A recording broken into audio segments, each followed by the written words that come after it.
Okay. Uh, it seems there are only two. Shall we wait for 5 more minutes?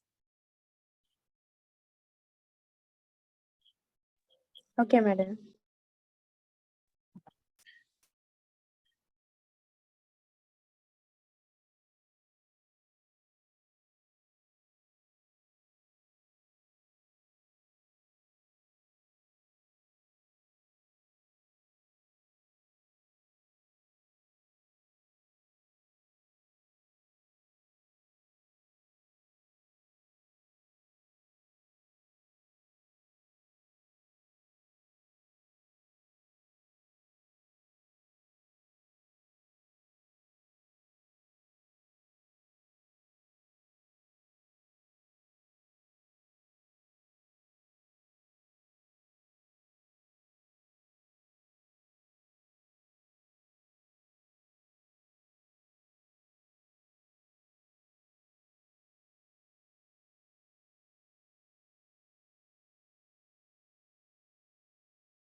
Okay, we can start now. Wait until I play the slideshow mode.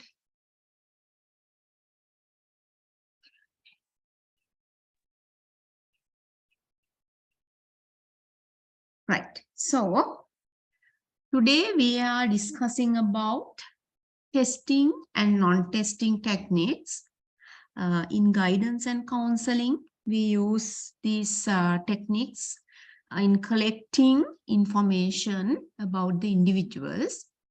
Right. So then if we consider about guidance and counseling, we have learned during all these days that guidance and counseling is very important because it helps individuals in facing and that guidance and counseling help an individual to overcome the problems that he or she faces. Right. Tell me that in counseling, does the counselor give ready-made solutions to the client? Tell me, do we give ready-made solutions to the client in counseling? If you remember, tell me. No. What do the counselor do?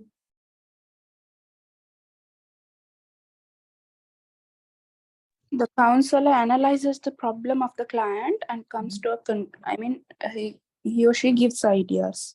Right. Then counselor that he analyzes the problem, then make him aware about his problem and encourage the client to find solutions by him or herself. Right. But in the case of guidance, can we give ready-made solutions?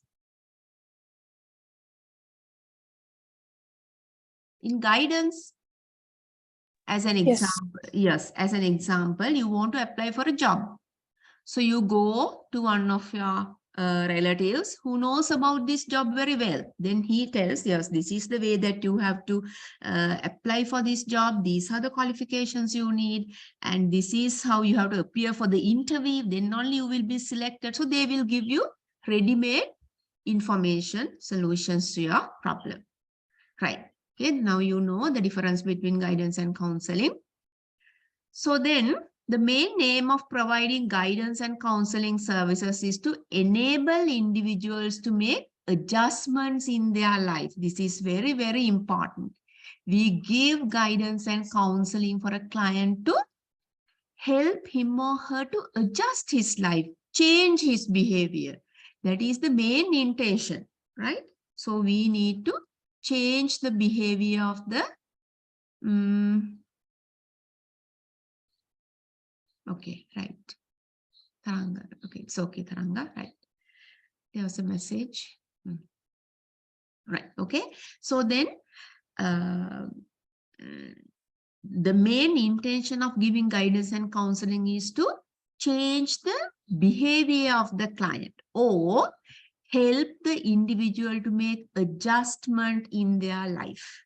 Right. So then if the client has changed his behavior pattern or if he has adjusted his life, so we, in order to lead a very happier and healthier life, so we can understand our guidance and counseling service is successful. So then today we are talking about record keeping. So when we are giving guidance and counseling, sometimes we have to meet a counselor several times. So during this meeting, it's very important to keep records. Why? Tell me why it is important to keep records. Okay. Why it is important to keep records. Whatever it is doesn't matter. You just give your idea. Why it is important to keep records. Because the particular counselor meets many of the clients. So when he or she maintains a record, that person knows that what he has given in the previous session. So they won't be repeating the same thing. That's good. Yes, that is also one thing. Now, when we are keeping records, actually a counselor may have so many clients, so he may not remember So one day that you will meet one client and tomorrow another one. So he may have so many clients. So he can't remember all the facts about the clients. So in any case that if we want to know about the instructions given or what we discussed about the clients or what kind of therapies were given, that we can't keep all these things in our mind. So it is essential to keep records of what we have done. Even the other thing is, if we want to continue from that place, that we should know, we can go through the records and see, okay, we have discussed these things with the client and we have given these therapies, and so we have to continue from that place. Otherwise, if we don't have the records, we will do the same again because we can't remember. So therefore, record keeping is very, very important in guidance and counseling, right? Another thing is that according to this point, records and record keeping help the counselor and the guidance professional to get access to important and reliable information. Because once we do counseling, that if we have kept the records, we know what kind of things we have done. So the information is reliable. So it doesn't change. Okay.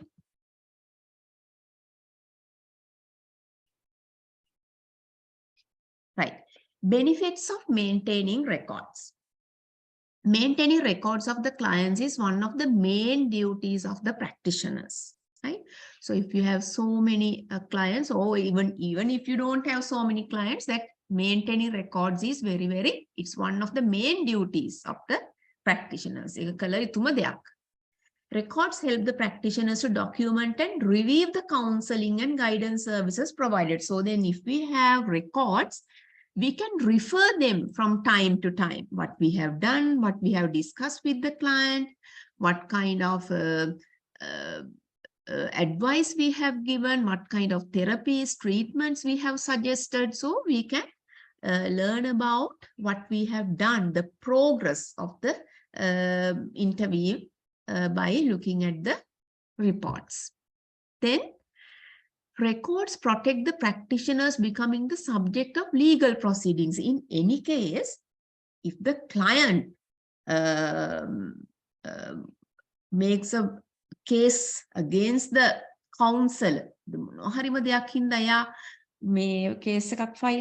in such case, the records, they will protect the practitioner. Then we can show that we have discussed these kind of things and these are the remedies we have suggested. So these kind of therapies we have given. So that for our safety also, that we should keep records, right? In any case, if you are teachers or if you become teachers, if you give counseling to your students, keep records.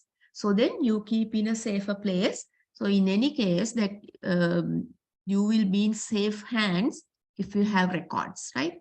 So if you remember about one incident that happened sometimes back, it was about a murder that was happened in Kiryal area. A girl was stabbed by a boy in the same classes early in the morning, even before commencing of the schools. So later on, it was identified that this boy was suffering from a kind of mental problem. So therefore, the counseling teacher was called at the court to inquire about that. But anyway, it was revealed that he had not attended to the problem properly. So therefore, if you have these kind of students, if you are just dealing with the students regarding counseling problems, it is a must to maintain records for your safe side. Right. Then records provide relevant information that the practitioner utilize when providing guidance and counseling service, right? So then they give relevant information for you also, because that, as we discussed during this time, so then you know exactly what you have done with the client. The records maintained by the practitioners are confidential and are available only to the client. That is a very, very important thing. Confidentiality of information is very, very important. It is one of the major ethics a counselor has to follow in guidance and counseling. So then the records that can be watched or read by only the client, not anybody else, right? So then the clients need to be informed that their records are being maintained, because the consent of the client is needed to maintain their records. So now if we maintain records, we have to inform the client that we are maintaining records about him or her. Because without his consent, without her consent, we can't maintain records. Even without the consent of the client, we can't do an interview. We can't continue the counseling process without the consent of the client. Okay. Then client records may contain any information that can help to document the nature, delivery, progress, result of the guidance and counseling service. So all these things include in the client's record, right? So the nature of the problem, what kind of problem he has. So what kind of solutions they have suggested together. What's the progress of the client now, whether he has changed the behavior or still the same or worse, and what's the result we have gained up to now through this counseling process. So all these things should be there in the record. So the things that can be found in the records are data about the client, right?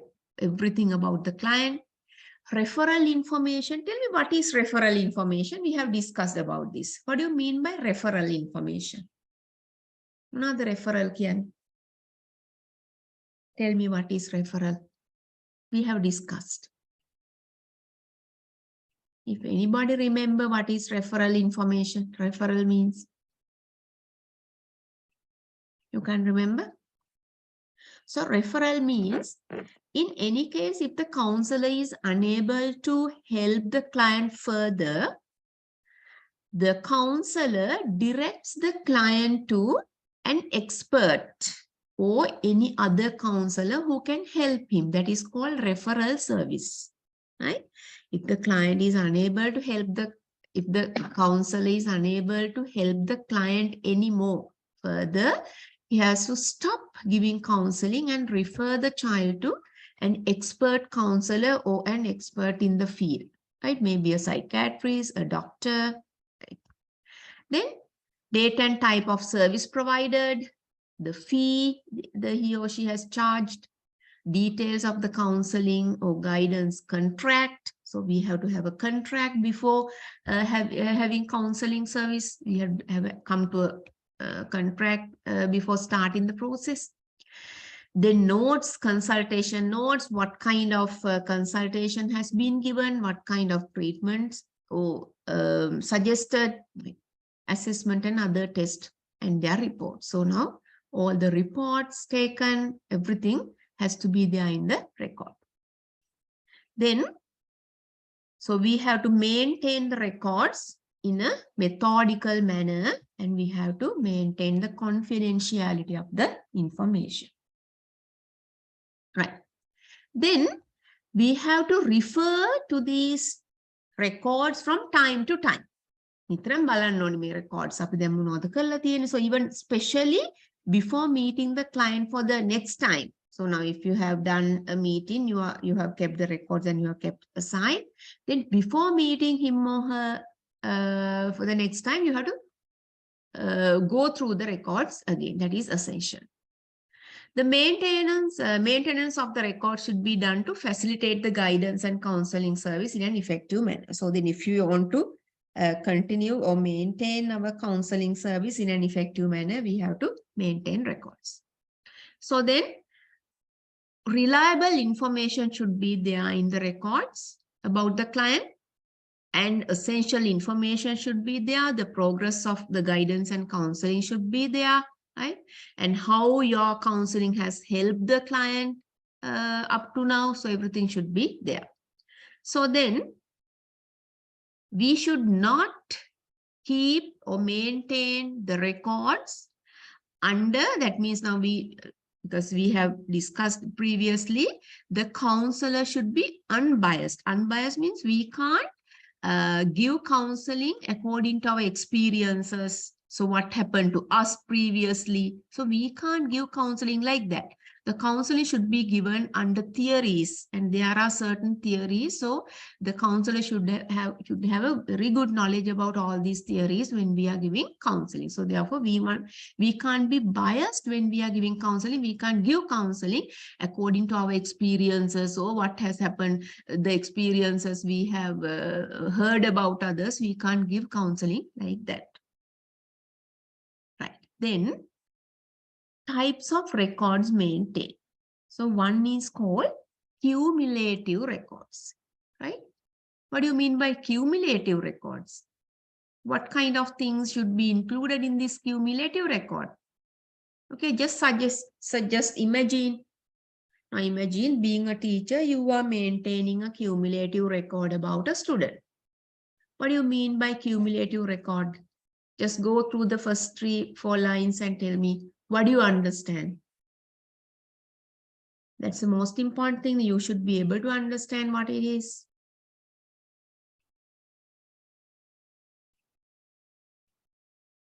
Just what do you mean by cumulative record? How many records should be maintained for one child? If you are maintaining records for children in the school, how many records should be maintained per a child, per a student? Single record. Yeah, only single record. And this single record should contain what? All the information related to this child, everything. So we should not have several records. We should have only one record for one child, but it should contain everything about the child. Cumulative means that. Right?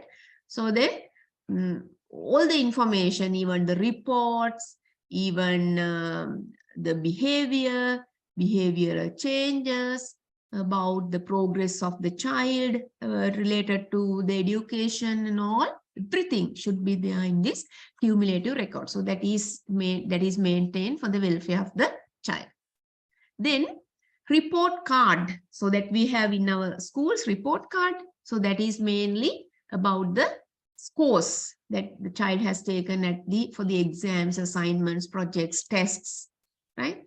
So then it contains marks, especially the marks that the child has received at the end of the year, right? So it is mainly an indication of academic performance of the students' report card. Right. Then transcript, here the transcript is not what we mean. We mean the transcript means a research sheet. It is not the, it doesn't mean here the transcripts, right? So transcript record the students' behavior. It shows, now imagine if we find a child who is hyperactive or a child who has low IQ rate.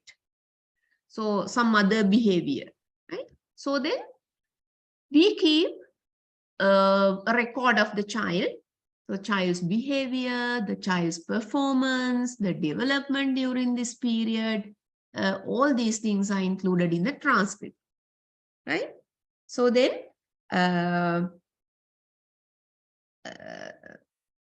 this is mainly maintained, these transcripts are mainly maintained in order to give remedial measures to the students, right? So then if we want to change the behavior, as an example, if we have a child who is a hyperactive child, you know that hyperactive children, they can't stay in one place. So they run here and there, disturb the others, they can't concentrate on the lessons. So then imagine we are keeping a record about this child. So we are doing it to suggest remedial measures to this child. So as an example, they have so much of power. So therefore we suggest that the child to engage in some of the activities like sports, dancing activities. So then we suggest certain things, certain remedial measures to be taken to normalize the child, right? So then thereby we can change the behavior pattern of the child, or we can change the performance of the child. So then the transcript may be provided to the student when they are transferring from one school to the other. That is also very important. So now if the child is going from one school to the other, this transcript is very, very important, because otherwise that school, they don't know about the performance or behavior of this special child. Therefore, it is very, very important. The next one is health records. Health records provide information related to students' health, the physical fitness and appearance, and the medicines the child has taken, any reports, medical reports. So all these things include in the health records. But in our country that we don't maintain all these things, but in other countries they do. Okay.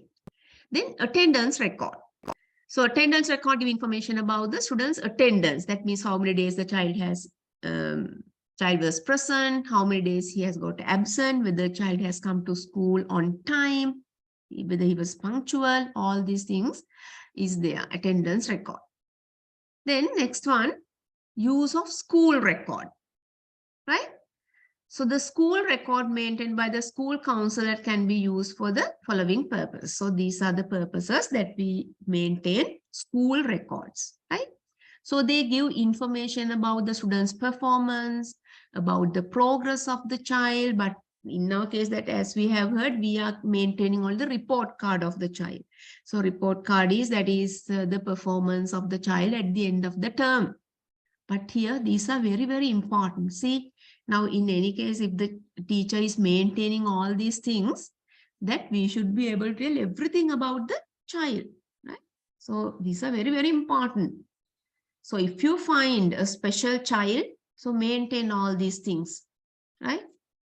Okay. The school records maintained by the school counselor can be used for these things. That is, so they give necessary information about the student's performance, the student's progress in the school, and the counselor can use these data to help the child to adjust to the school environment, because that there are some children that who cannot adjust to the school environment. They can't adjust to the learning environment, so they can't stay in the class. They don't like to be in groups, right? Because there are some children, they don't like to work with others, they want to work alone.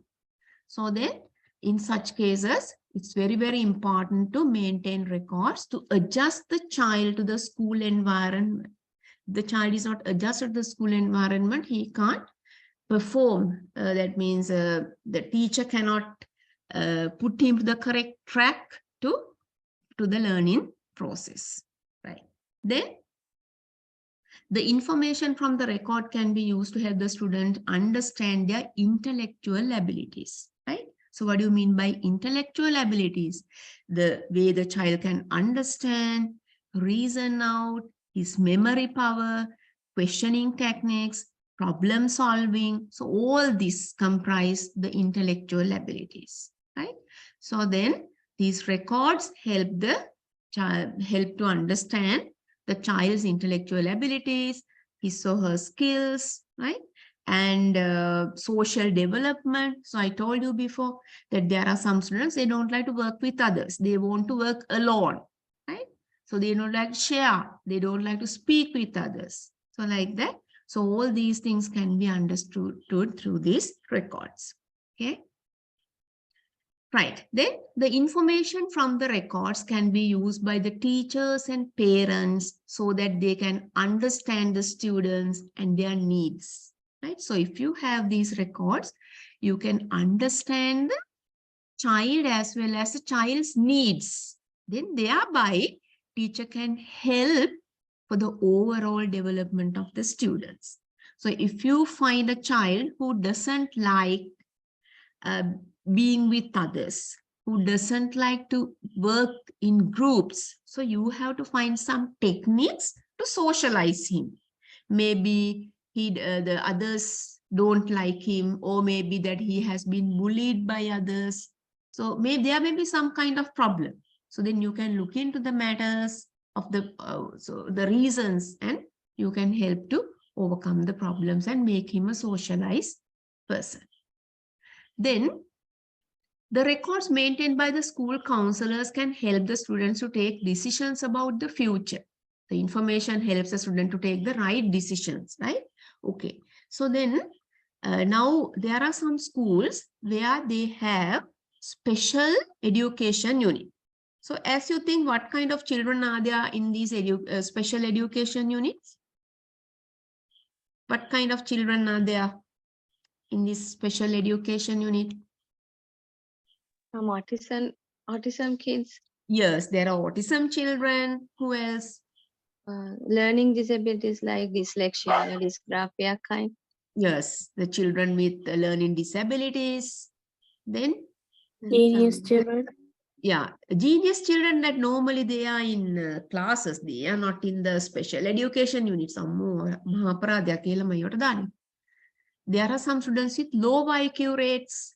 Whatever we try our best, they don't grab the things. So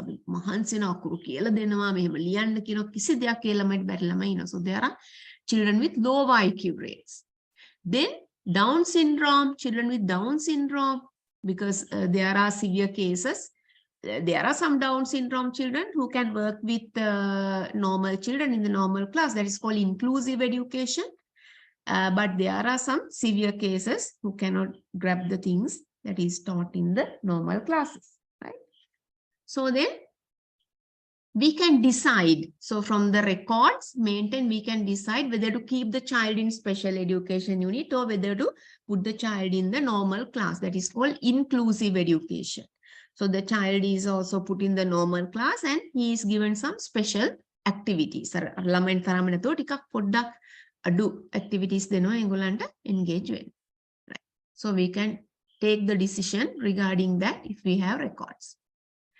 Then the record also provide information about the school and its functions and how these functions can help the student to fulfill their needs, as I mentioned earlier. So these records give information about the school and its function and what kind of activities done for these students. So then they are helpful to cater to the needs of the child. Then the school records also act as a reference point. So these are used when a student has to refer to another counsel. This is very, very important. If we want to do the referral service, refer the child to another counselor. The child should be now here. In the case of if we want to take the decision of sending the child to a special education unit also, this is essential. Because there are some parents who don't like to send their child to special education unit. So they think that his or her child can learn in the normal classroom. So then if the parents are objected with this, you can just show your records, right? You can tell about the condition of the child, the behavior of the child, the performance and all. Thereby you can convince the parents to send the child to special education unit, right?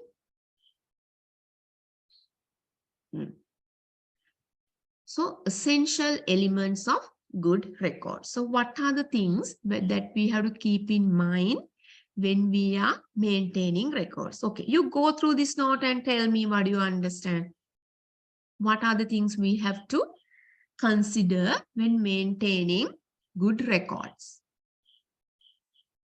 Because in any case, if you happen to work in a class where there are students who need special care, special attention, this will be helpful for you.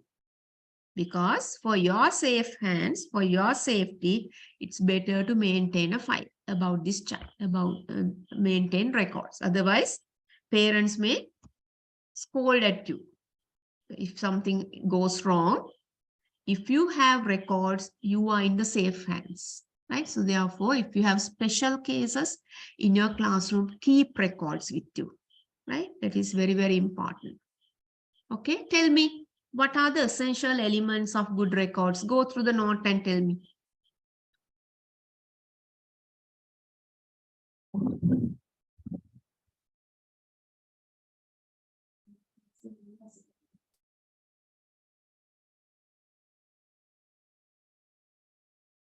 right? So tell me, what are the elements of a good record?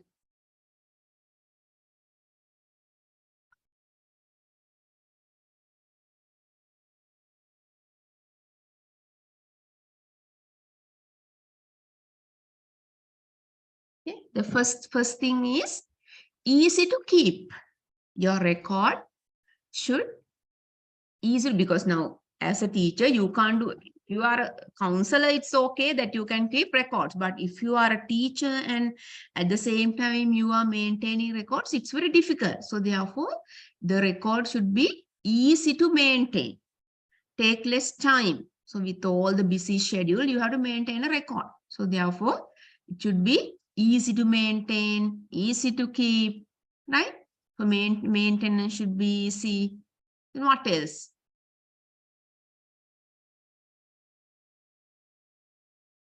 So your record should be informative, should contain lots of information. Even after years, if you go through your record, you should be able to understand everything, right? So it should be informative and easy to understand. You have to keep records in such a way. Then tell me another thing. So one thing is easy to maintain, easy to keep, less time taken for keeping records. Another thing is all the information should be there even after 4 or 5 years. If you go through it, you should be able to understand it. What else? Tell me another point.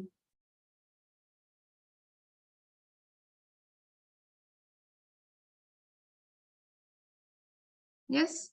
What is the third point? Easy to understand, easy to explain, and easy to understand for users. Yes, the record must be easy to explain to teachers. Now imagine now the child is going from grade 3 to grade 4. So then you give the grade 4 teacher this record. So then teacher goes through this information.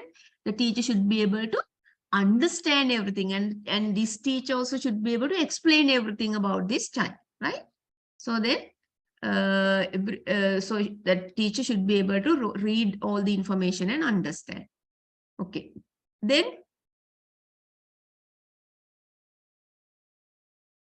so if the others can't understand, it's useless, no use of keeping records. So it should be easy to understand by everybody by reading the information. Okay, another one. Records must be constructive in nature. Constructive means, so even if we give a comment, it should be constructive comment. ඒ කියන්නේ අනිත් එක්කෙනා අපි හදාගන්න බලාගෙන කරන දෙයක්. නැත්නම් විනාශකාරී කරන්න නෙවෙයි, යාව හදාගන්න constructive records in ඕනි. මෙයාට මෙන්න මෙහෙමයි. So these things should be done to this child to develop his or her behavior. So like that, constructive comment should be there in the record. Right? So then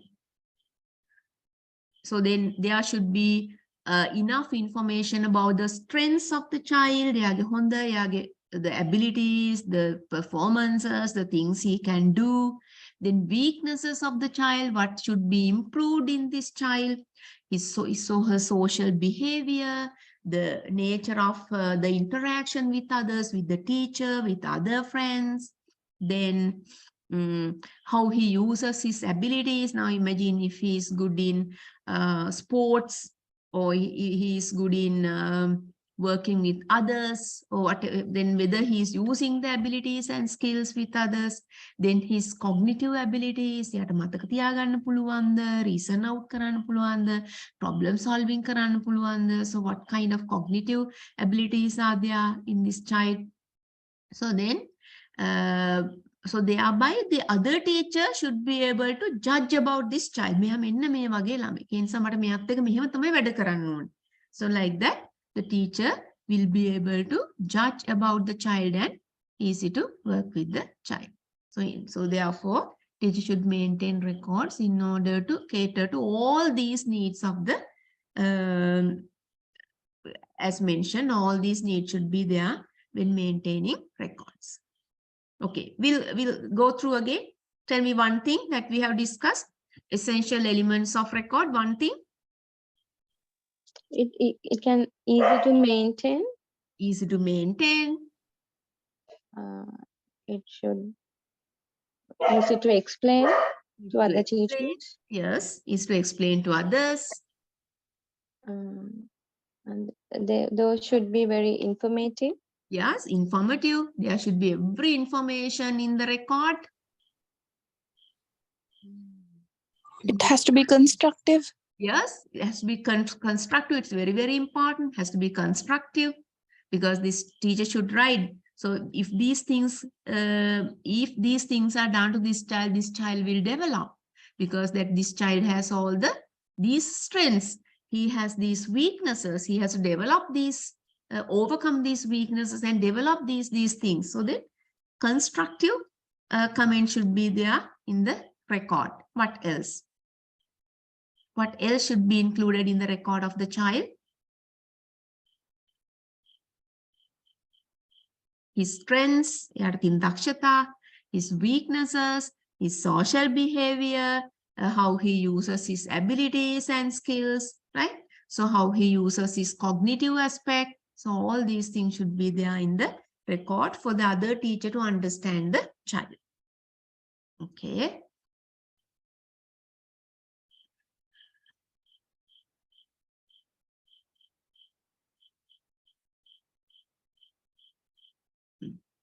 Good record must be versatile. Versatile means should be able to use for many purposes, not only one purpose. Versatile means can be used for many purposes, right?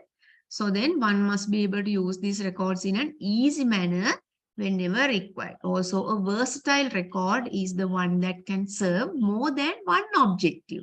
So not only for one thing, it should be able to use for several purposes, right? So it can save time, energy, right? So one main feature of record is that every record must have a purpose, right? So there should be a purpose of maintaining a record. Maybe that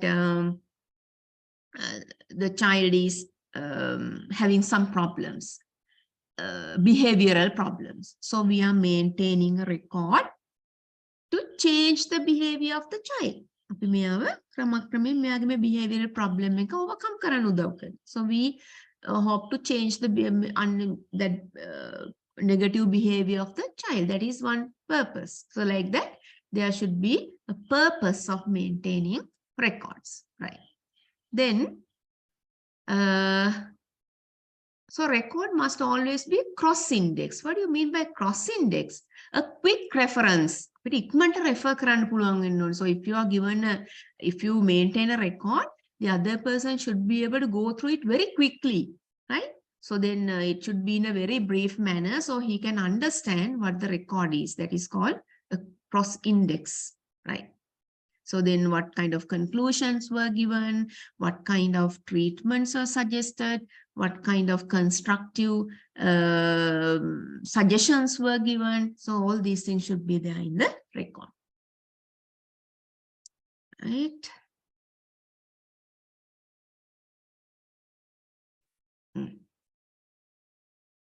Discuss this.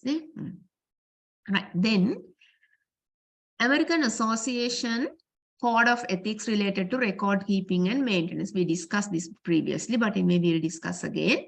Confidentiality of the record. So this is very, very important. So then if we maintain records, that we have to maintain the confidentiality of the information, right? So then the teacher can keep these records in a very safer place where only the authorized people can access. Sometimes the principal can access to the things because he or she should know about this name because being the principal, he has the authority to know about the children.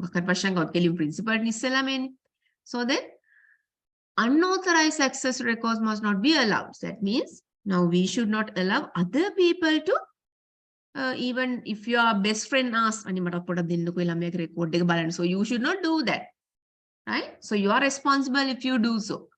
Even your best friend inquires that he or she wants to go through this, you should not allow because sometimes the information may be revealed to some other unnecessary parties. Okay, right. Then permission to record. While maintaining record, it's a duty of the counselor to obtain permission from the client. So without the permission of the client, you can't maintain a record, right?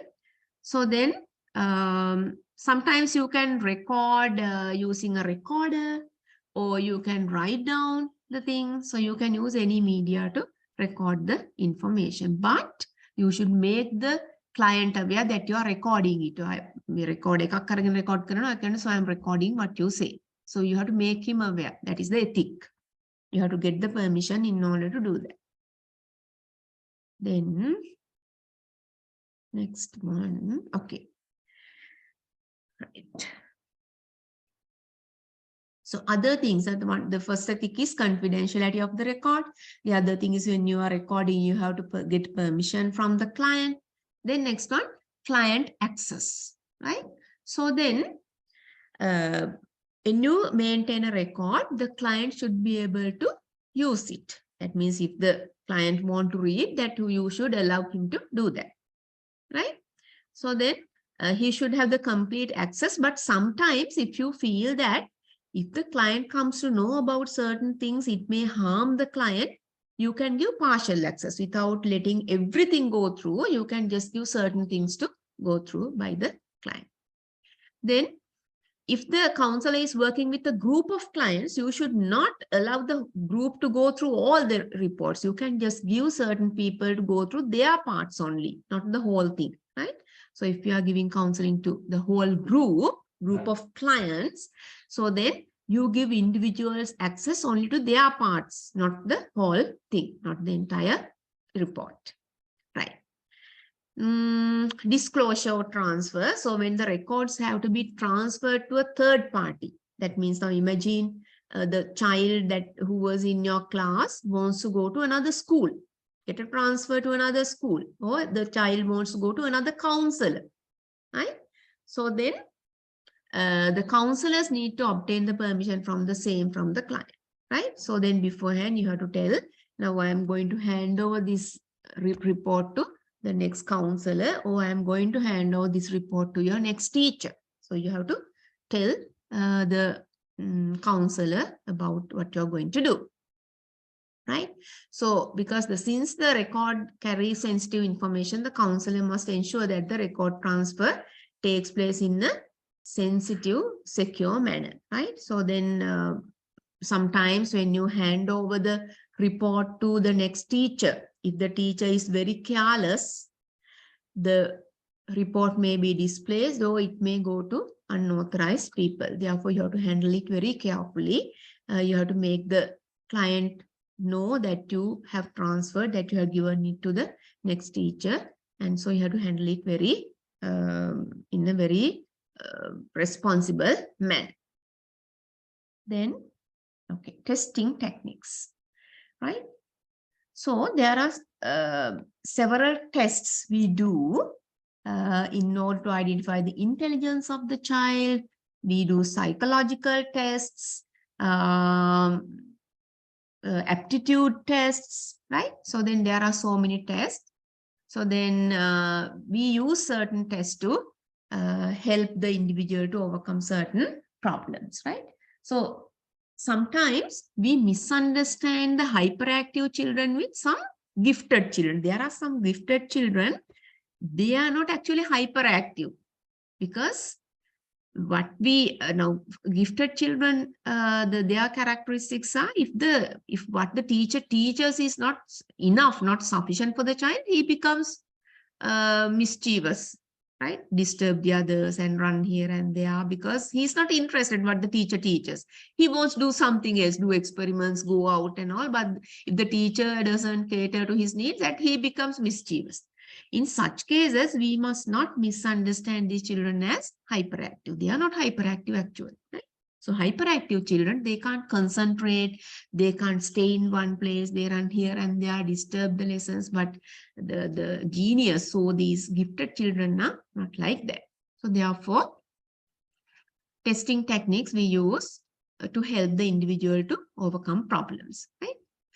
So then, if you want to give counseling, the counselor should know well about the individual. You should learn about the individual well if you want to help the client, right?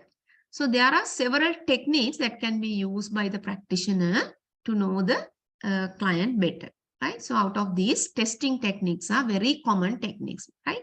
So if you want to know the knowledge level, intelligence level of the child, or psychological, if you want to do psychological tests to know about the child, you can use them, right?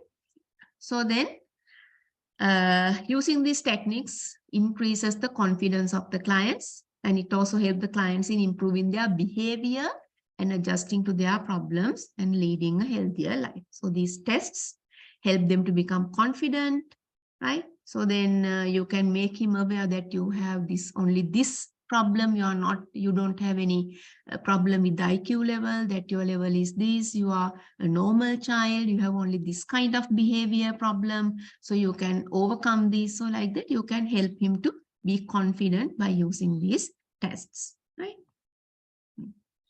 Right. Process of testing. If you want to do test with the children or with your clients, there's a process. First thing is you have to select the test. Now you go through this note and tell me from where you can select the test. You can't do test according to your wish. Then how can we do that? Yes, from where we can select the test we want to do for the child.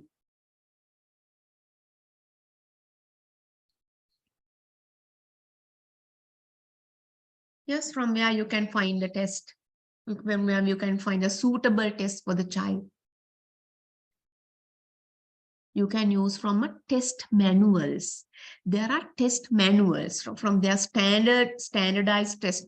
You can take a standardized test manual, and there you can find all the information, resources, the details, how to perform the test, and what does it do, how to analyze the results. All these things are there in test manuals. So from there, you can select the kind of test you want to do with the child. Imagine you want to select you have to categorize the children according to their knowledge, intelligence level.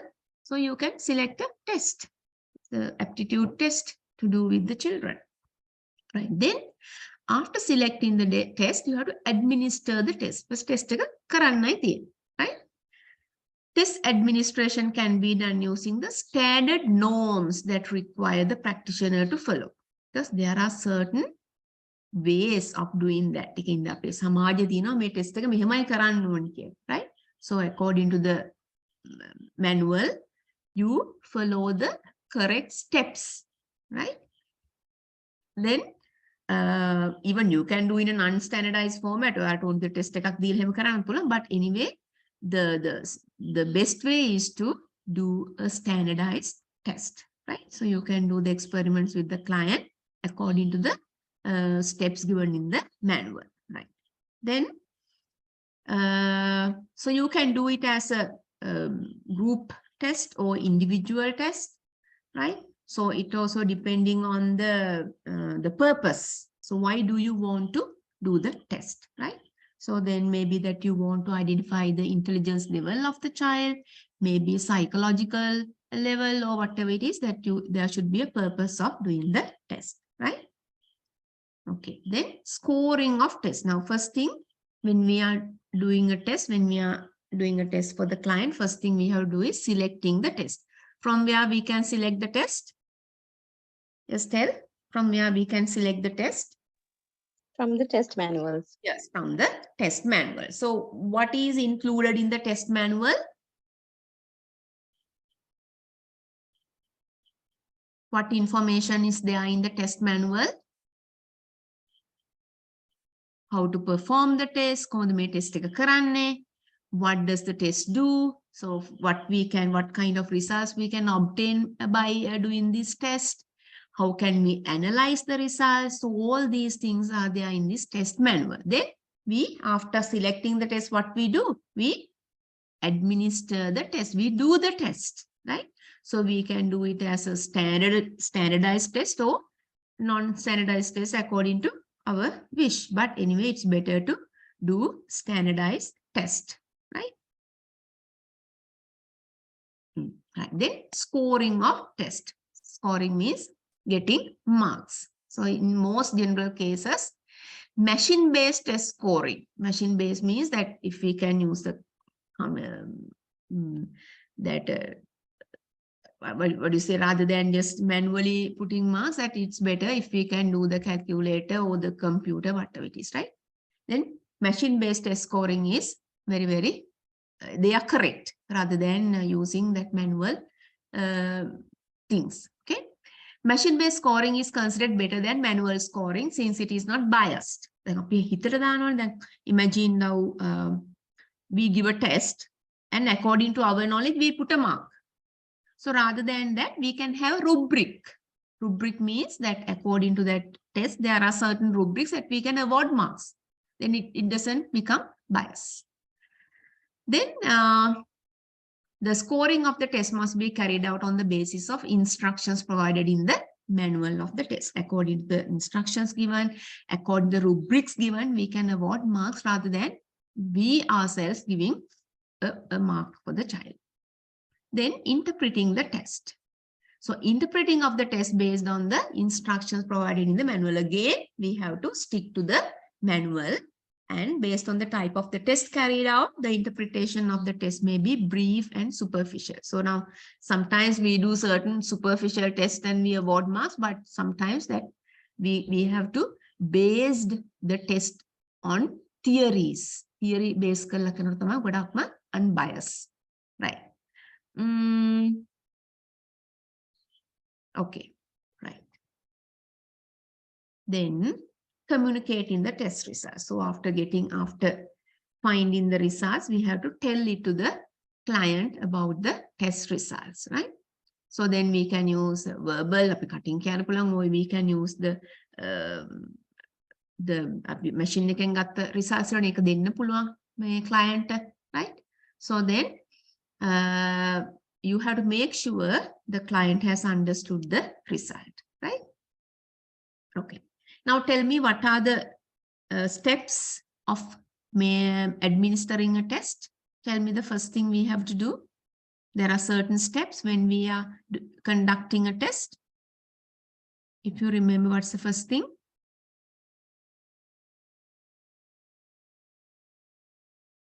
Okay. Find the test manual. Yes, finding the suitable test from the manual. After that, we have to do the test. Yes, we have to do the test, administer the test. After selecting the test from the manual, we have to administer the test. We can do a standardized test or non-standardized test, right? So we are doing it for the child or the client. Then scoring, right? So then after doing the test, we have to give the score. So it's better to use the machines rather than manually giving score. So we can again we can follow the manual and the marking criteria when we are scoring the child. Then after that, we have to interpret. We have to tell the child about the marks he has obtained. We have to tell. Okay, that is also very, very important. Right. Then communicating the test results. So we can give verbally or we can give the result sheet to the child. The main issue in testing is that of confidentiality, right? So when a test is conducted by the counselor or the practitioner, so you have to make sure that it is completely confidential, that except the client, no one else knows about it, right? So then, what other factor you have to consider when giving the test? There's a very, very important thing that you have to consider when taking the test. What is that?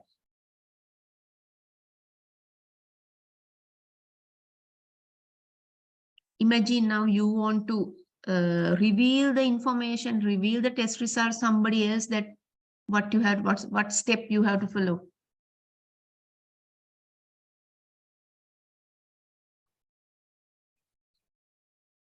Yes, if you want to reveal this test results to somebody else, maybe to the principal or maybe to another expert counselor that you want, that your counselor wants to refer to. So then you have to get the consent from the client before that. So after making him aware about the results, we want to refer this. If we want to give this information to somebody else, first you have to inform the client about that. That confidentiality is very, very important, right? Okay.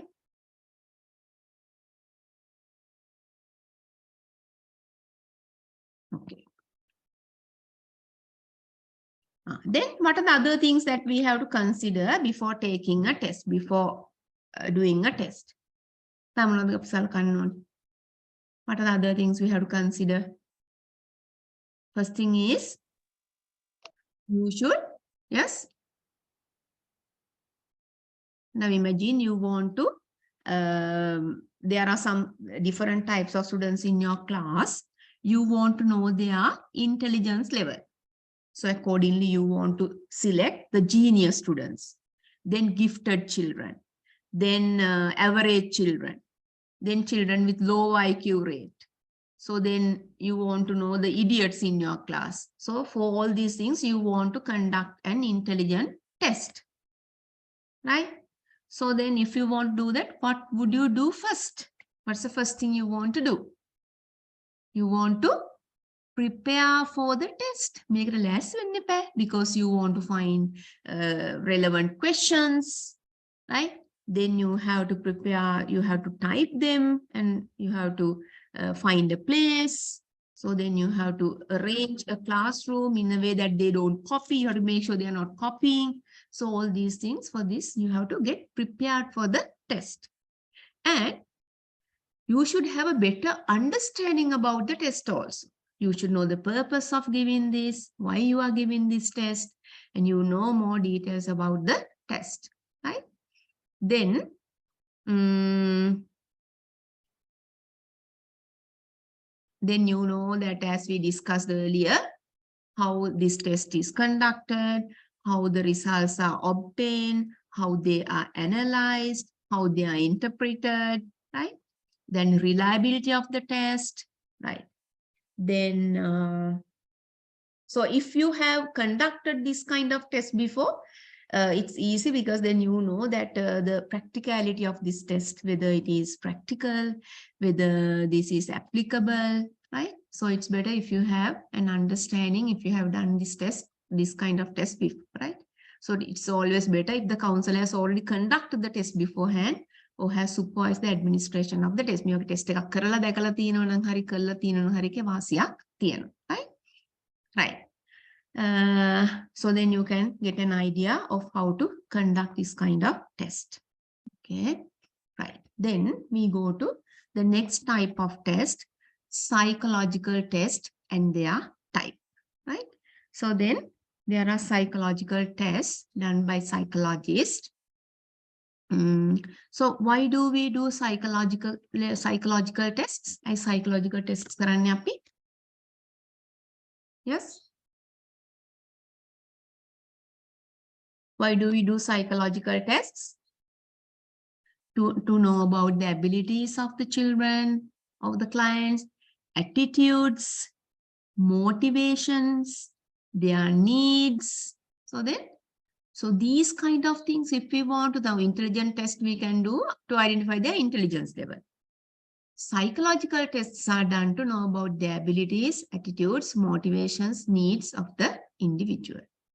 So there was a famous psychologist called Anastasia. So she conducted a psychological test, right? So then this is how she did the test, right? So according to her, psychological test can be defined as a sample of an individual's behavior, obtaining under standard conditions. So standard conditions means that at the very beginning, they do the test and they decide these are the standards. Minimum standards. After that, they do the test with the children and they compare, right? Because that they have fixed set of rules, they provide numeric score. Then they compare with the score of the child. Okay. In a standardized psychological test, the scores of the individual are compared with the test scores obtained from samples of tests that were conducted when the test was first developed. I told you, so they have done this test previously. So that is the standard level. They compare that with the child's score. Child's score compare kala balana ara me yalage previously taken scores. Right. Then psychological tests can be conducted in various ways. These may require the individual to answer yes, no, right, wrong. So in some cases, they inquire individual to give detailed information. Open-ended questions. So they ask questions that the client has write a lot of information, right? Sometimes about the attitude of the child, mood of the child, right? Then generally psychological tests are conducted and interpreted on the basis of a manual that gives detailed information regarding the test. We discussed about that even previously. So there are manuals. In these manuals, they tell how to conduct the test and its accuracy, reliability. Sometimes they have rubrics on how to award marks, right? So then psychological tests can be used to assess various behavior traits that if we want to identify about certain behaviors, we can give psychological tests. Then we can assess their behavior, right? So then psychological tests can be categorized into several types of tests. So now we'll see what they are. Okay, now these are the psychological tests. What are they? Tests of intelligence. So we learn about the different intelligence levels of the children, right? As you told, genius, gifted, then average, then children with low IQ rate, the idiots. So then we can identify children according to these categories through intelligence tests. Then test of abilities, tests of interests, test of personality. Personality tests are there. Achievement tests are there, right? So then for each test, there's a defined purpose. So there's a purpose of doing the test. Purpose. And assesses different traits. Traits means characteristics, attitudes of the individual, right? Then any psychological test to be of use to the counselor as well as client must have the following characteristics. So these characteristics should be there in the psychological test. First thing is the test must be reliable in the sense that it must give accurate and consistent result. You can apply test result. So that test cannot be changed from time to time or place to place, right? So the test must be a reliable one. Wherever we do it, with whom we do it, it gives accurate and consistent results, right? The test must be valid in the sense that it increases exactly what it is intended to measure. So if we do a test, we should be able to measure what we intend to measure, right? Then the test must be practical. It should be a practical test and usable in the sense that it can be easily administered. We should be able to use the test. We conduct the test easily. Should be cost effective. We should not be able to spend a lot of money, right? Take less time to do the test. So these are the characteristics of the tests if we want to do. Okay. According to Lee Joseph Cronbach, an American educational psychologist, psychological tests are undertaken for the following purposes. First one is prediction, right? So there are various psychological tests that taken by the individuals to provide the decisions that the individual hope to take in the future. අපි ඒක predict කරනවා. So by taking the test අපි ඒ test එක කරලා බලාපොරොත්තු වෙනවා මෙයා ඉස්සරහට එයාට මොකක් හරි solution එකක් predict කරන solution එක අපි මෙයා ගන්න solution එක predict කරනවා මේ test එකෙන්. Right? So next one, selection. Psychological tests are often administered by various organizations and institutions to know the skills, abilities that an individual possesses. That means that if we want to select a child for a child or client for a job, so we can have selection tests. Maybe that we are selecting according to his skills, abilities. So then we can use a test to select the best person, best candidate for the job. Classification. Psychological tests are used to classify individuals on the basis of their aptitude and attitude. Aptitude means that their knowledge, and attitude, we can classify them according to their aptitude and attitude from this test. For example, we can select, I told you that intelligence test. So we can select the genius children, children with gifted, right? So then we can select children from, we can classify children according to the tests. Then evaluation. Psychological tests are also undertaken to assess and evaluate programs, methods, techniques, right? So whether they are effective, whether they are applicable, right? So then it is not only to measure people, that we can use tests to evaluate certain processes, certain methodologies, certain techniques, right? So then, according to these American psychologists, psychological tests are undertaken for different purposes. So one is prediction. What do you mean by prediction? Tell me what do you mean by prediction here? This purpose is prediction. What do you mean by prediction? We have certain psychological tests that we telling about the future. Yes, future means Telling about the future.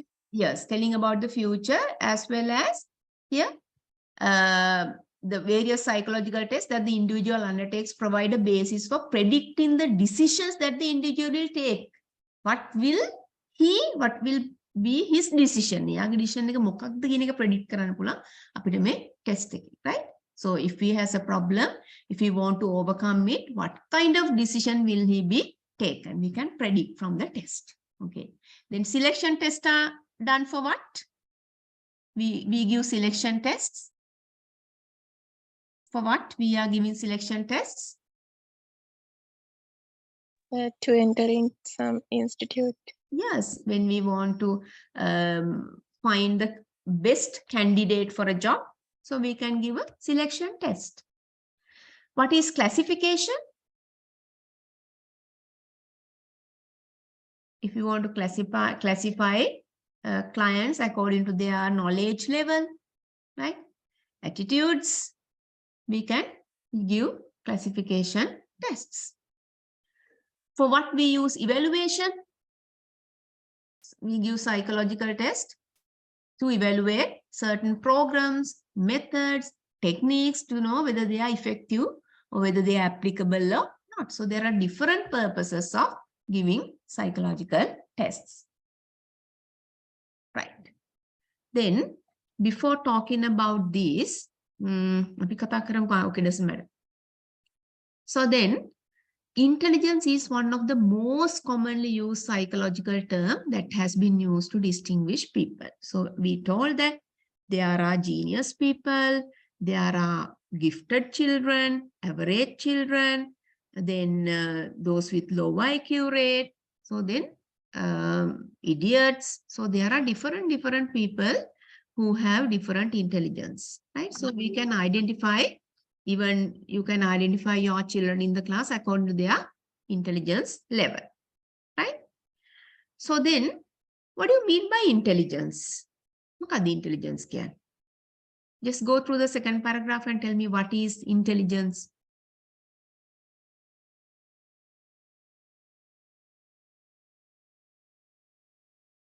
What is intelligence of a child?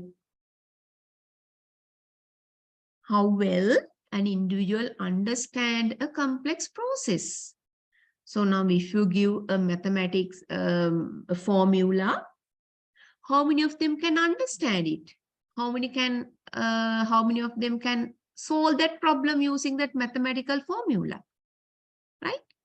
So then individual understand a complex process and learns from it and other experiences, right?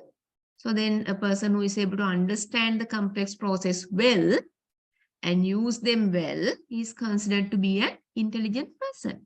So intelligent person is a person who can understand complex processes and be able to use them, right? So then we can't just measure the intelligence from only one thing. So we can't measure that only using one entity, right? So intelligent that test measures variety of mental functions and abilities of the individual. Okay?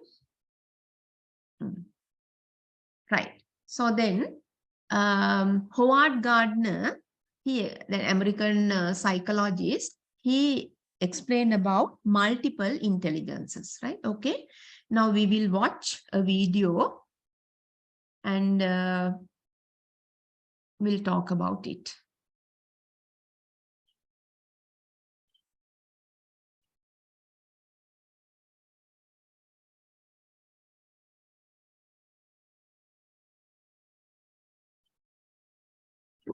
Most people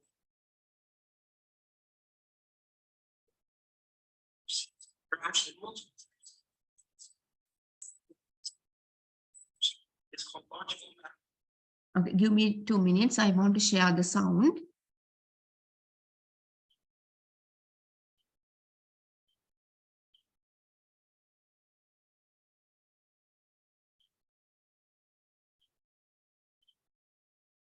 Gardner's theory of multiple intelligences.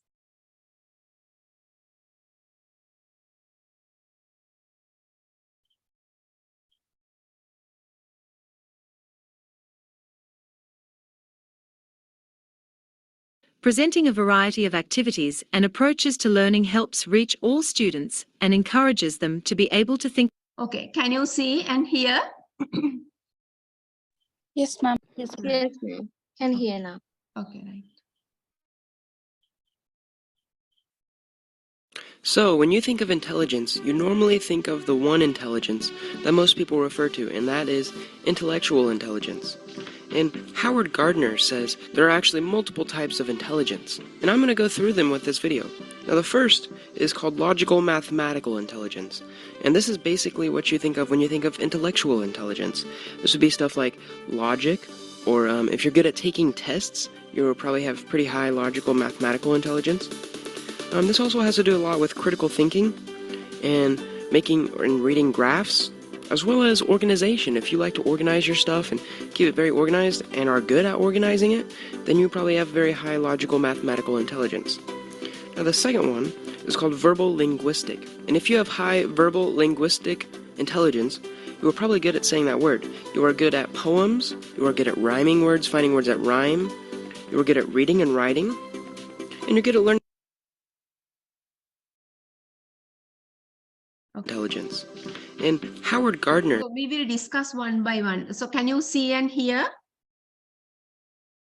Yes, ma'am. Yes, ma'am. Yes, okay. We will go. I will let you watch from the beginning, pause, and we'll discuss and we'll go to the other. Is it good?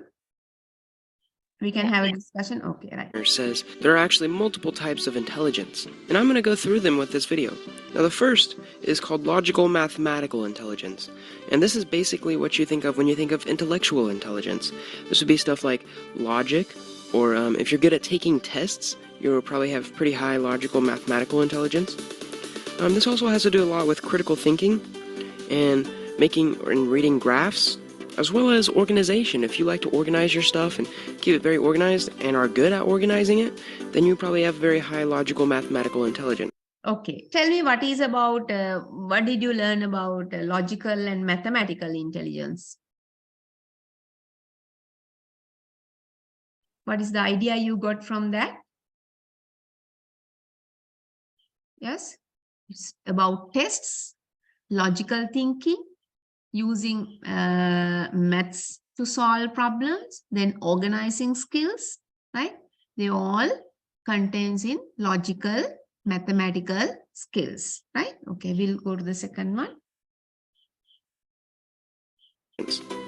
Now the second one is called verbal linguistic. And if you have high verbal linguistic intelligence, you are probably good at saying that word. You are good at poems, you are good at rhyming words, finding words that rhyme, you are good at reading and writing, and you're good at learning other languages. You learn them pretty quickly compared to other people. And you're probably great at turning a little tiny story into a huge, fascinating story that can enthrall an entire room. Okay, then logical and so next one, the linguistics, verbal and linguistic intelligence. What do you mean by that? People who are good at verbal and linguistic intelligence, what can they do? They are good in writing poems. Yes, writing And poems. they learn the languages quickly. They learn the And also they are languages good quick. in reading. Yes, reading and telling stories, right? Then they are good at all these things, those who have verbal linguistic intelligence. Fascinating story that can enthrall an entire room.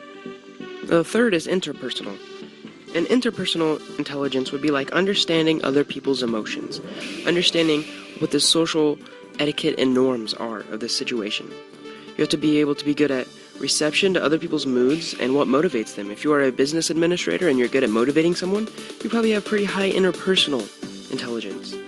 If you're a good leader or just a manager in general, and you can coordinate work with other people, you are probably really intelligent in this interpersonal. Okay, interpersonal intelligence. Interpersonal means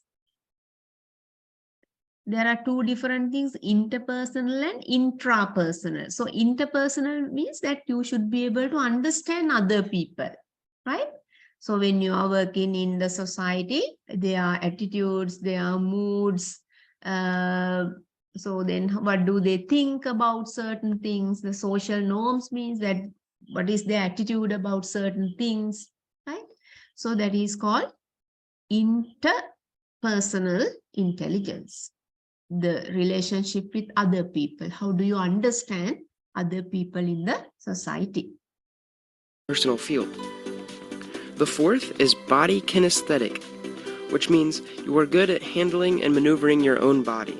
You can handle objects skillfully and basically move them around however you want them to, as well as your body.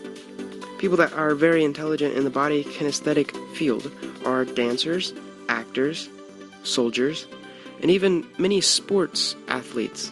The fifth is music. Okay, then body and kinesthetic intelligence, what is that?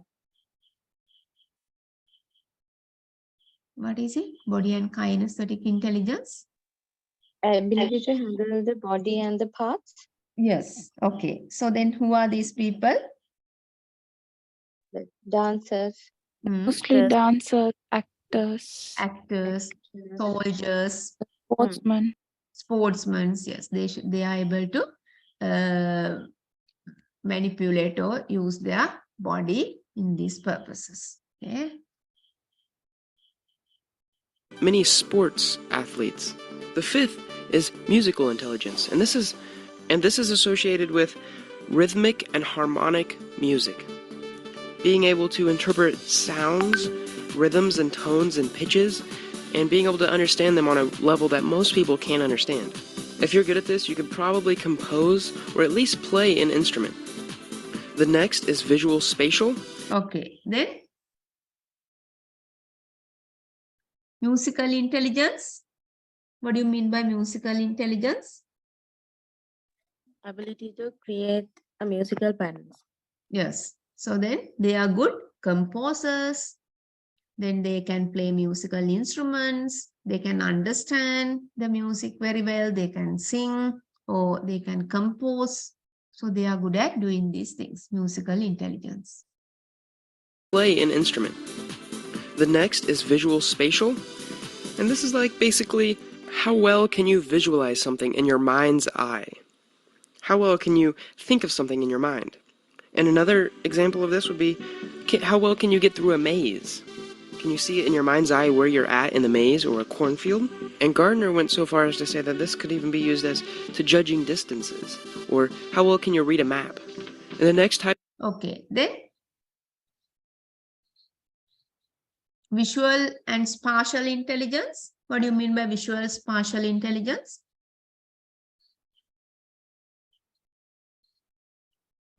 What's it? Ability to understand about the space. Yes, space. Yes. Then, so what else you can do?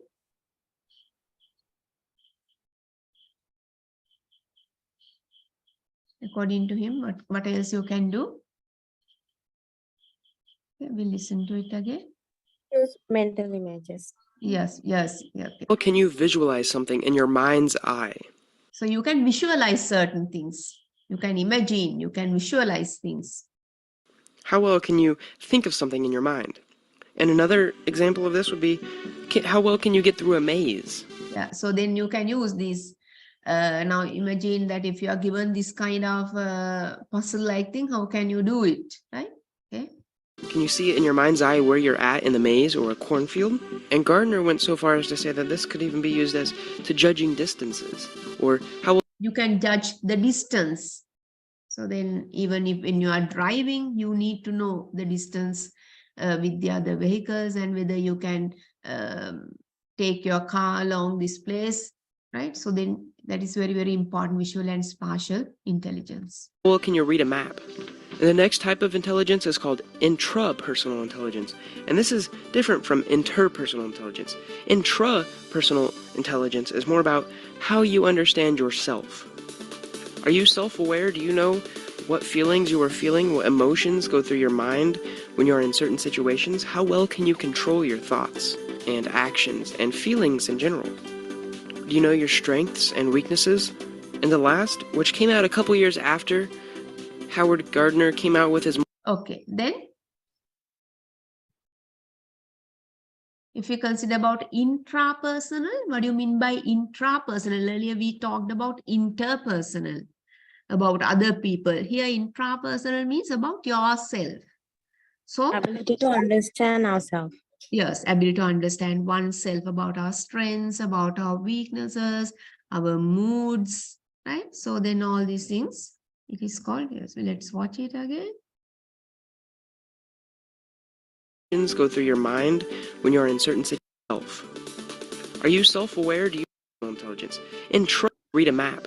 And the next type of intelligence is called intrapersonal intelligence.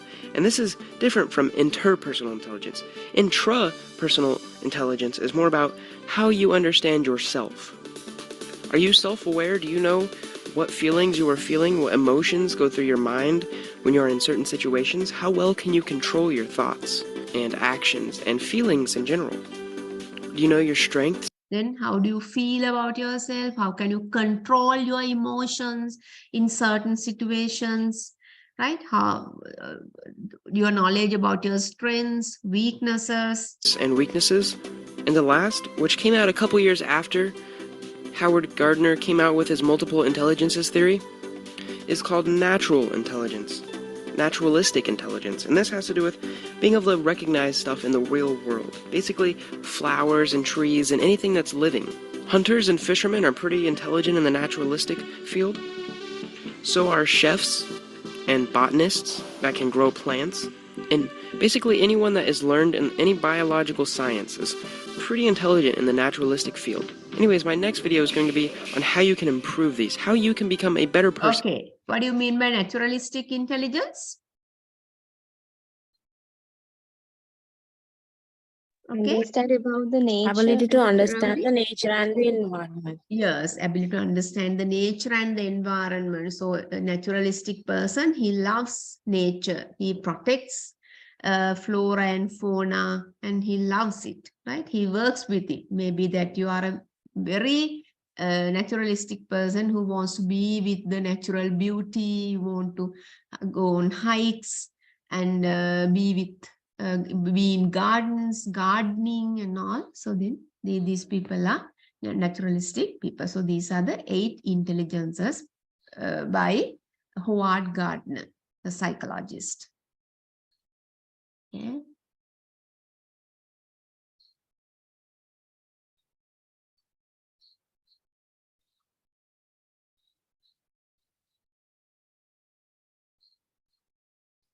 We'll go back to our,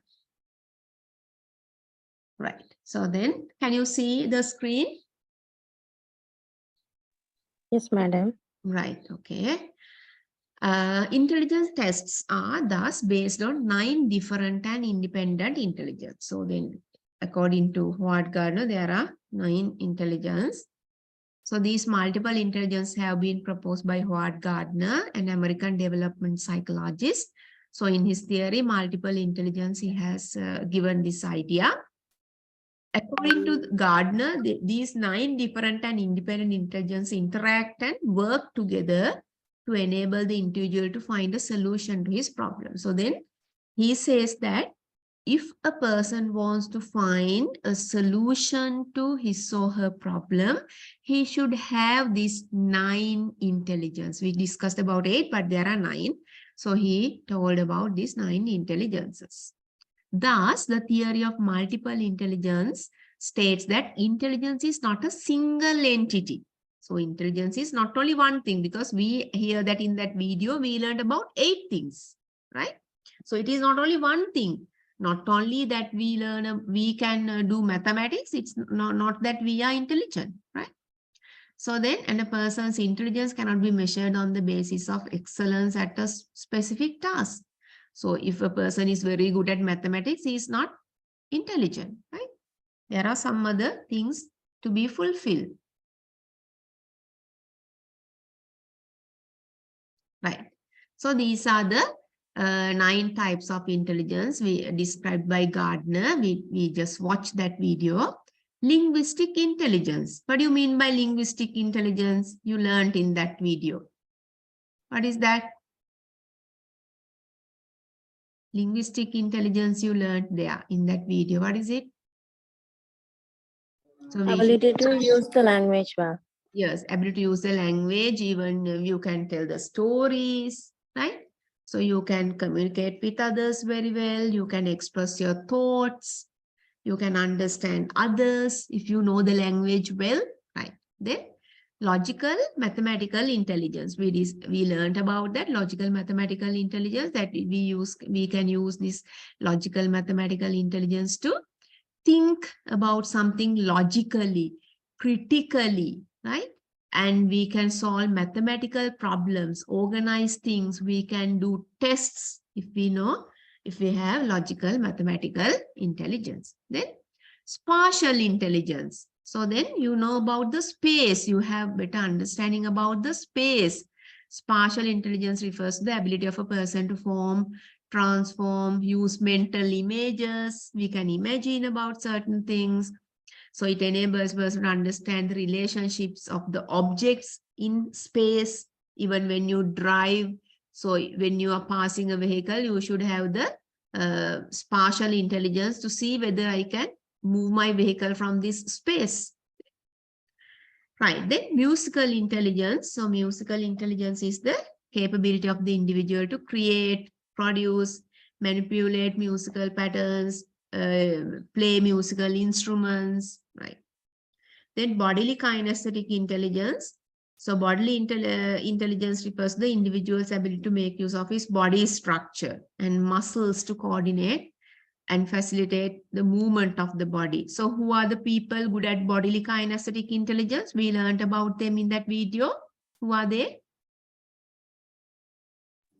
Actors, dancers. Actors, dancers, soldiers, right? Even sports people, they use their body movements very well in this purpose.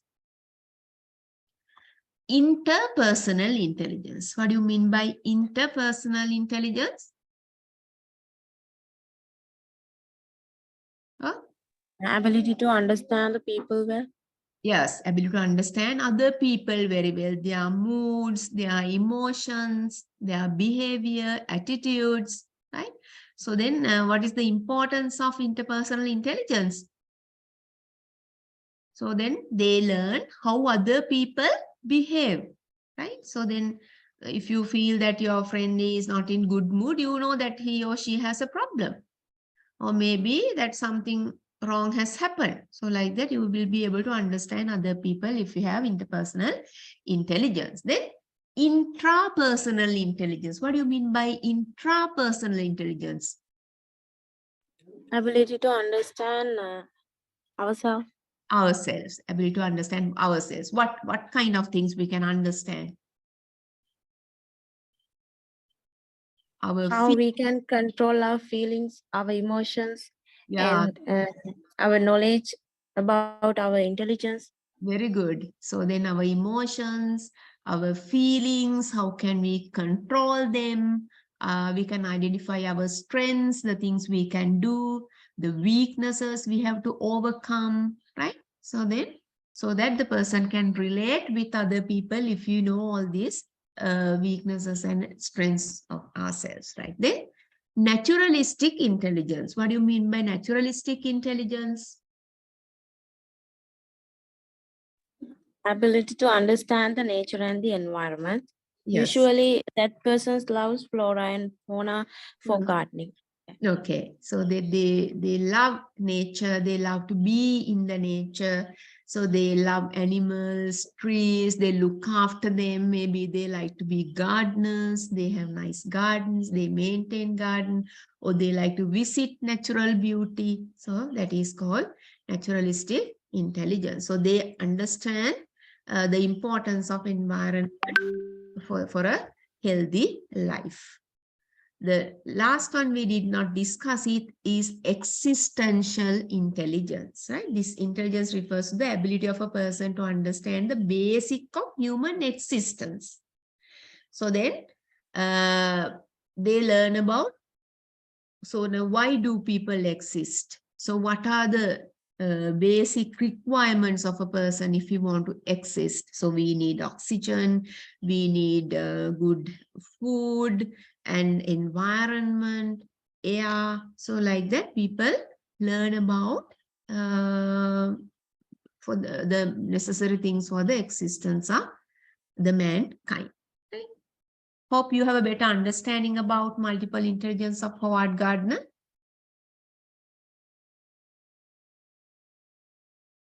Yes. Okay. Yes. Okay. So with the emergence of the concept of multiple intelligence, the intelligence tests today require a person to perform several tasks, right? So then with this understanding, we can do intelligence tests. So there are 4 basic intelligence tests that are used to measure the intelligence of a person. So one is Binet-Simon scale.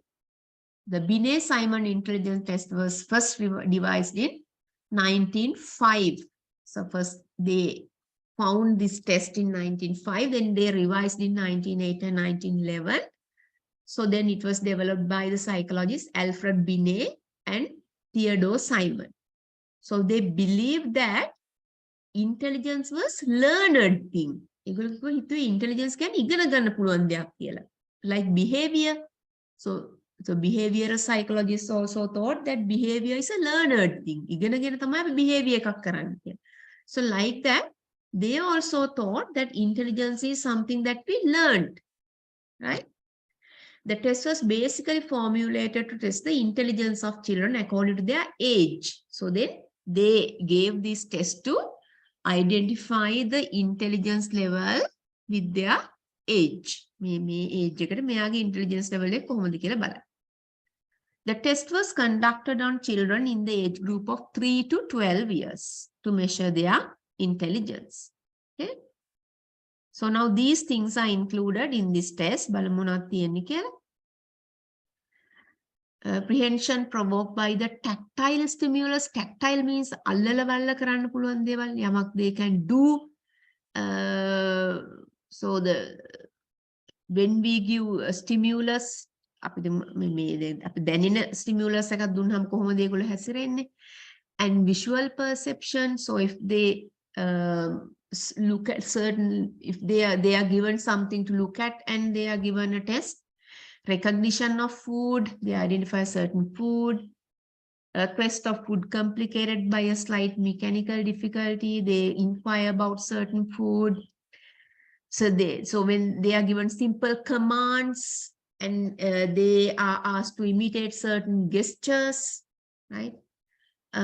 So then they are asked about question about certain objects, verbal knowledge of pictures. They are asked about pictures, to explain about pictures. Naming of objects. They are asked to name certain objects, whether they are able to do that.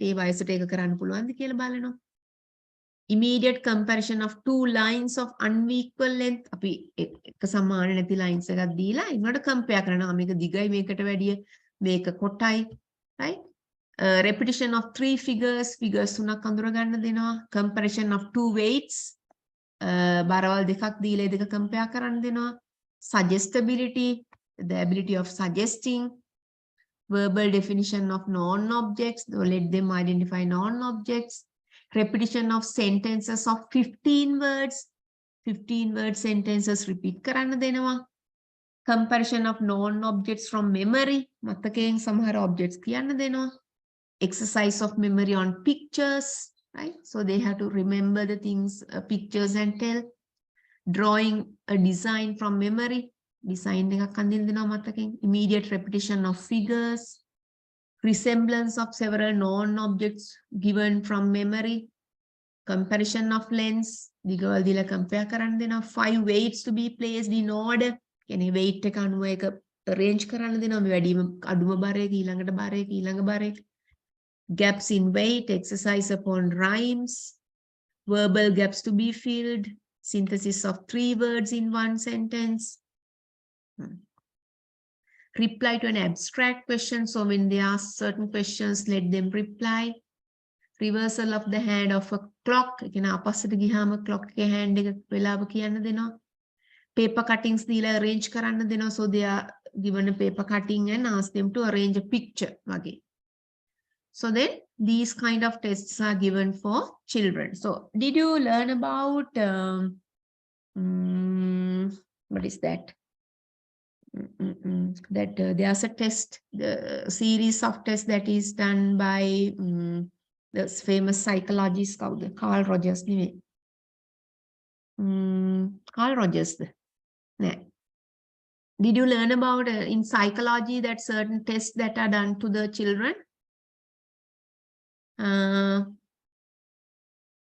So such as that they are given two similar balls of clay and one is put into small balls and then they ask which is larger. So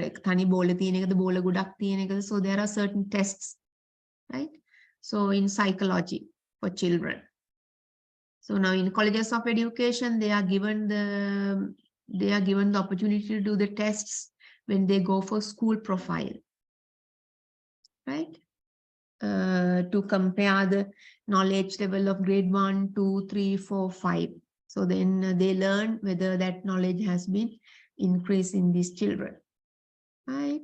So the child was required to take several tests and his score was based on the composite score across the various tests. So now the child is given all these tests and he is given a score according to the test taken and see whether he has this intelligence. Right, then the Binet-Simon scale basically measured the mental age of the child against the chronological age. Chronological age means that normal age. So then sometimes his mental age is higher than that. So if we consider about a child with 12 years child, his mental age may be like a 15-year-old child. Or maybe his mental age is just like a 9 years of child. IQ අඩුවෙ කෙනෙක්ගේ අවුරුදු 9ක විතර දැනුමක් තියෙන ළමයෙක් යාගේ chronological age එකත් එක්ක mental age එක හරි අඩුයි. In some genius children, their mental age is higher than chronological age, right? So accordingly, by giving these tests, we can categorize children as average, advanced and retarded.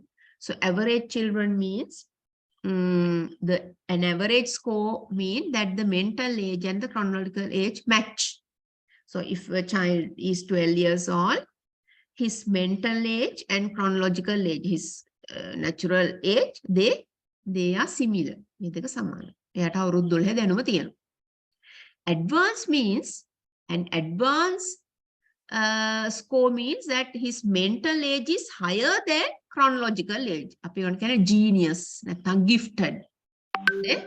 His knowledge is higher than his age.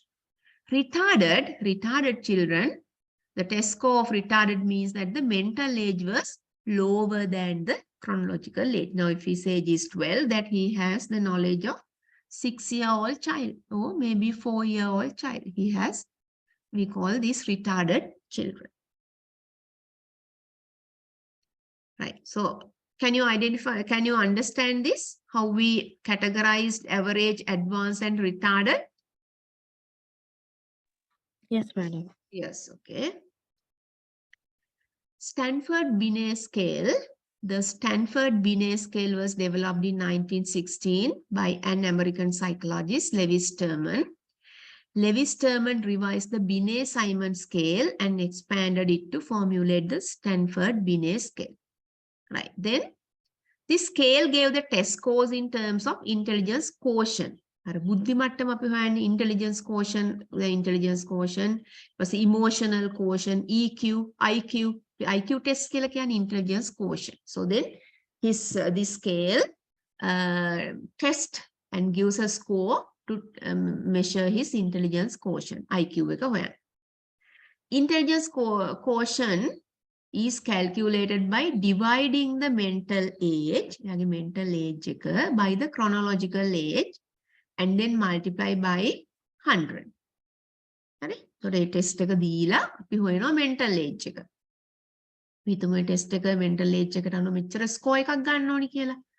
So then we find the mental age divided by chronological age. Chronological means his actual age, 12, the 10, then multiplied by 100. එහෙම තමයි අපි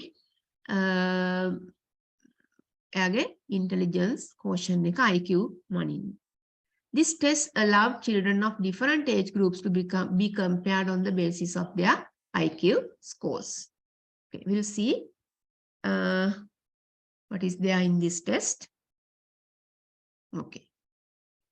So it is divided into 5 categories: fluid reasoning, knowledge, quantitative reasoning, quantitative කියන්නේ ප්‍රමාණාත්මකව යමක් හිතන්න පුළුවන්, visual spatial processing, working memory.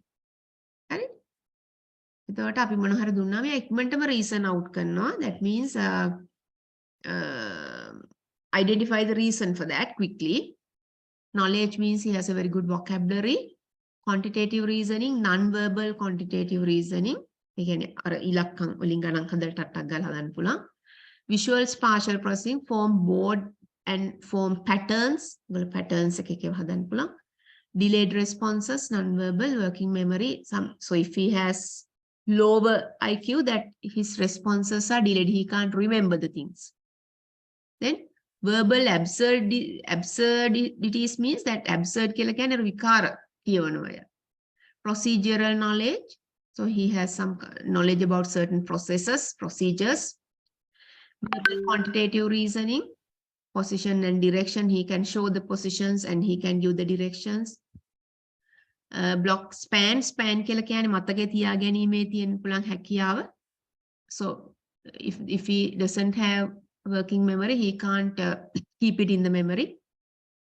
So then verbal analogies, picture absurdities, that means absurdities. Again, picture explain කරන්න බැරි වෙන ඒව කියනවා.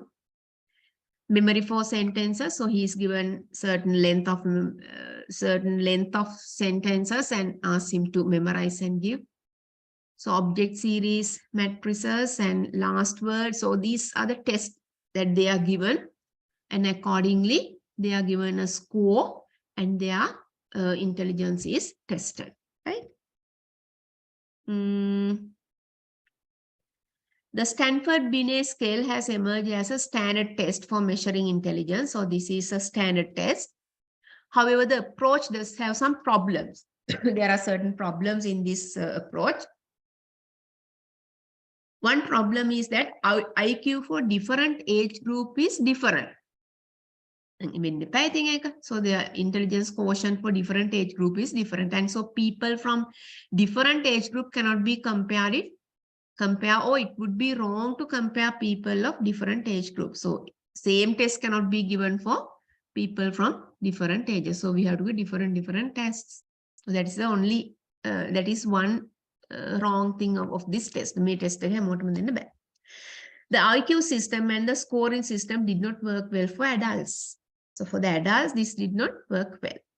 In fact, the test works best for people ranging between 2 to 13 years. So it was very good for children from 2 to 13 years, but it did not work with adults.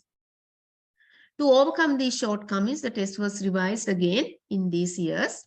So then they came out with good test criteria. Okay.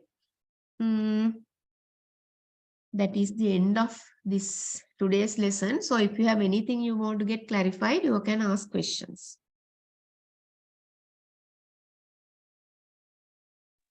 Ma'am, can I ask a question? Yes, Buddha.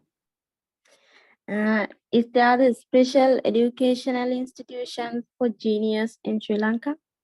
No, not yet. Actually, that sometimes teachers in the class, in the schools, that don't pay attention to these genius students because genius students, their needs are different from the others. They don't like to learn like average children. So as an example, if the teacher, imagine now teacher is teaching a science lesson and she's explaining about the water cycle or something, or maybe that about the arrangement, classification of papers or what it is. This child's need is to go out, do experiments, learn new things, and investigate things and tell it to the class. But the teacher's need is not like that. Then what happened to this genius child? For him, the lesson becomes boring. So he becomes mischievous. He runs here and there, disturb the other people. So then if the teacher cannot understand this child, he thinks that he is a hyperactive child. So therefore, what we now, when we advise our children, what we ask them to do is, you should have different kind of activities when you go to the class. If you have children who finish the activities quickly, you should have some advanced activities for them to give. Then you can work with average children, you should have some activities. Then if you have some lower IQ rate students, then you have some easy activities. So like that, you should have different activities to deal with children with different intelligence levels. So unfortunately, we don't have, teachers don't pay much attention to these genius and gifted children. So they are also like others, they don't improve themselves. They are also just working with the other average children. Okay, so, ma'am. but we have this kind of thing, Putha. But in some schools, they have categorized children according to test scores, right? In some schools that there are very good classes, genius classes, right? So then all the children in that class, they have that in one way that is good, right? So in that class, so that they are in one class. All the capable students are in one class, then average children in one class, and weaker students in one class. So what's the disadvantage of that?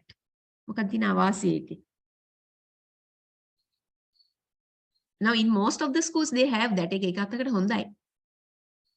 All the good students, that capable students and intelligent students in one class. But there are some disadvantages also. What are the disadvantages?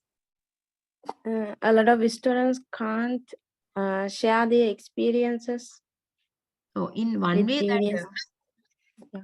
that genius students, it's not a problem because that they have a big competition and they are motivated rather than they are with other children. Now, when these all the capable, clever students in one class, they have a competition. But when it comes to the children with the lower IQ rate, අපි බැරි පන්ති ඉන්නේ අපිට ඉතින් වැඩ බෑනේ. So then they are not motivated. ඔයගොල්ලෝ වැඩ බැරි ළමයි. So then teachers also don't pay much attention. ඒගොල්ලෝ එහෙ දුවනවා මේ දුවනවා මොන හරි කර ඉන්නවා. They don't work. So then that problem is there. But in the case of that genius students, that they have the competition, they have all are equal, so they try their best to improve their knowledge. That is, in one way, that is good. But in another way, rather than mixed ability group, so when we separate genius people with others, that other people are demotivated. අපිට වැඩ බැරි ළමයි, අපි ඉන්නේ වැඩ බැරි පන්ති. So then they are demotivated. Okay, any other thing?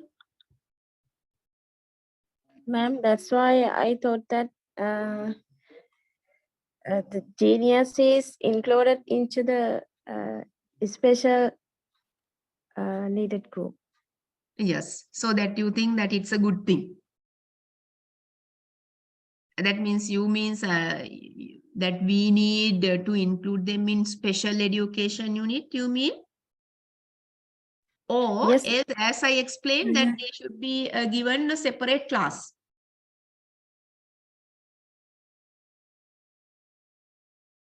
Yes, is I thought so. That's why I thought. What? Giving a separate class for them? No, they are special needed children. I thought so. Okay. Like, that means you mean like that we are giving special education unit for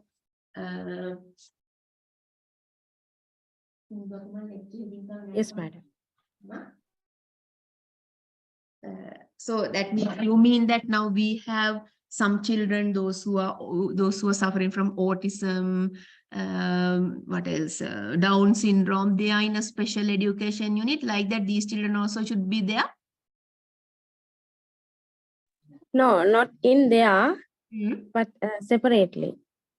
Okay, but what is your idea that we are separating them in a different class?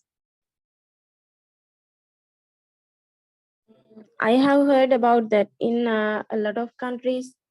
They are separated, and but not in Sri Lanka. Yes, that's because we can't manage that, Nubhuta. Now we have very few students, these genius and capable students. Now, if you have heard about Chagi, a child from Takshila Central College who scored 200 out of 200 at the scholarship examination, right?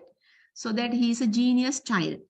So like that, there are very few, but according to our abilities, that we can't do that, we can't provide with them. So what we can do is we can put them into one class with all the capable students and educate. So it's better that in other countries, we can come out with very genius children. I think that if you remember, very recently, one Sri Lankan girl who is living in England, so she passed Albert Einstein. Do you remember from an intelligence test? If you have heard, a Sri Lankan girl, she has surpassed him. A Sri Lankan girl who is living in England. So there are that kind of intelligent children, but in our country that we don't have that facility. So the best thing we can do is we can put into a separate class with capable students, but the thing is, so they are discouraged. So best thing is to have mixed ability groups. Those who are capable and those who are weaker, they learn in the same class. So the capable people help the weaker students. But other thing happen is that capable people dominate the class and don't let other people to do, they do the work. So the teacher has to handle the class very intelligently. Okay, and do you feel that if you have these special cases, maintaining a file or maintaining record is important?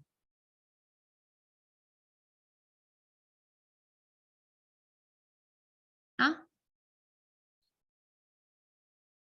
Girls, boys? I don't know whether there are boys. Yeah, don't you think that maintaining record? Now, in any case, if you have a child with some psychological problem, It's better to maintain a record with you. Then you are also in safe hands. If something happens, the parents may blame you. So therefore, you can avoid that by maintaining records about the child. Right? Then you are in safe hands.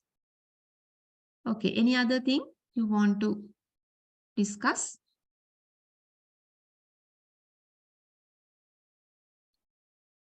Is that all? Yes, ma'am. Did you understand the lesson today? Yes, madam. Okay. Okay, thank you very much. So then we will meet again. So wish you a very good night. Okay. Thank you, madam. Good night.